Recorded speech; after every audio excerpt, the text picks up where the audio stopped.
Former Nigeria's Vice President, Professor Yemi Osinbajo, alongside other prominent Nigerian political figures, are currently making waves at the 2024 Democratic National Convention in the heart of Chicago, United States, as a distinguished guest of the National Democratic Institute, NDI, a prestigious organization fiercely devoted to championing democratic values across the globe.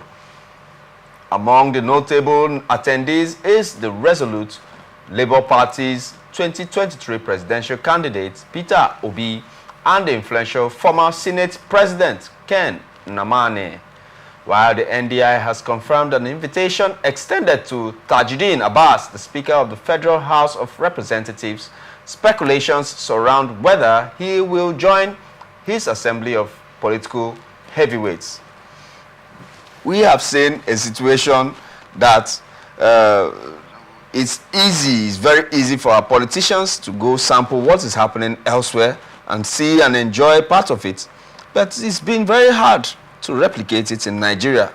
Are the Nigerians the problem, or are the politicians the problem? Why are we not able to replicate what we learn from others right here in our country? I think it's as a result of a systemic failure. And once the system is bad, it takes a complete overhaul for that system to come alive. You know, in every system there are subsystems, but this one now, the complete system itself is gone bad, especially our democratic system.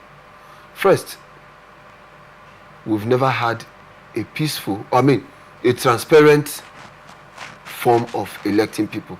So once we have that transparent form of election, where the best emerge and not a situation where mediocres emerge at the expense of the best, we'll keep going through this experience. First, like I said here earlier, for this whole thing to work, our electoral system needs to be reformed, so that way, if you go outside, you attend some of these conferences, you might bring it to bear here. It's quite unfortunate that the system has always worked against those who they think can do very well. They've always worked the system, the cabal, they are afraid of those people. Okay, because the convention that they went for right now is a convention that has two distinct changes and propositions that were made by the Democratic Party. First of all, there was the example that Joe Biden could really step down from advice from his party faithful and stakeholders. You should step down. You're getting old.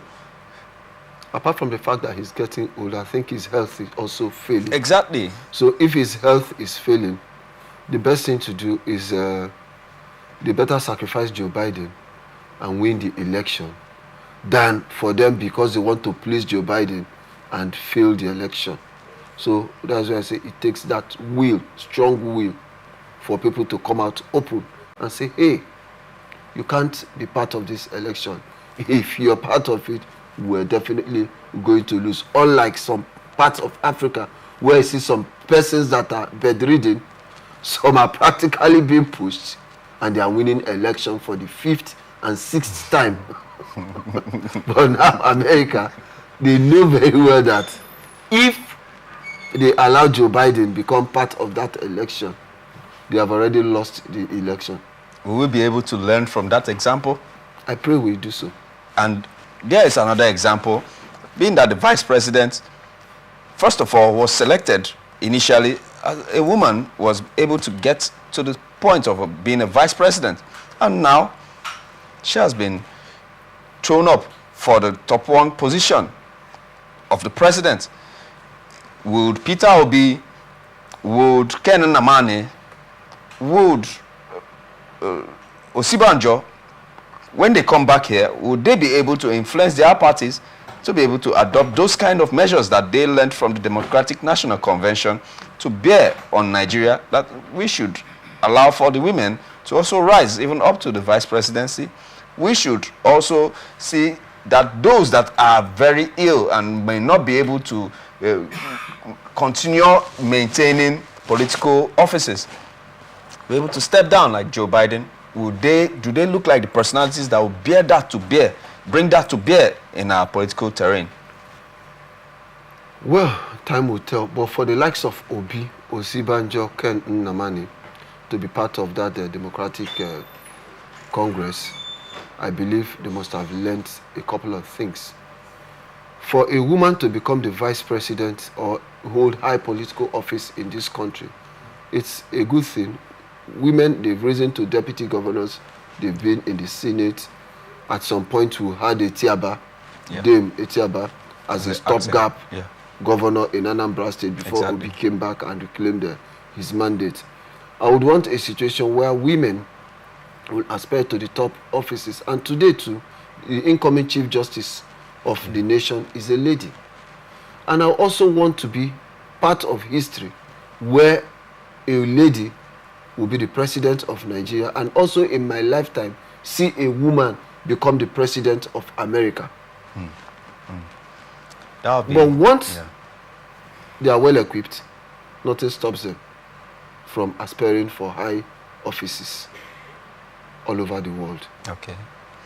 Do you see women being able to do that?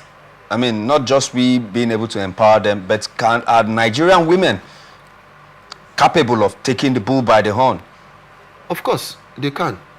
Thank God, our former president, who says his wife belongs to the other room, that belongs to the other room and not the political front. Exactly. That's his own mentality. Exactly. But as a man, if you have an understanding with your spouse, and she assures you, there's no level you cannot push your spouse to. Because they say behind every successful man, there's a woman. I also want a situation where they say behind every successful woman, there's a man also pushing him. Not just a man, the support of her spouse to push her to greater heights. Okay. I want to say that in as much as we have been able to see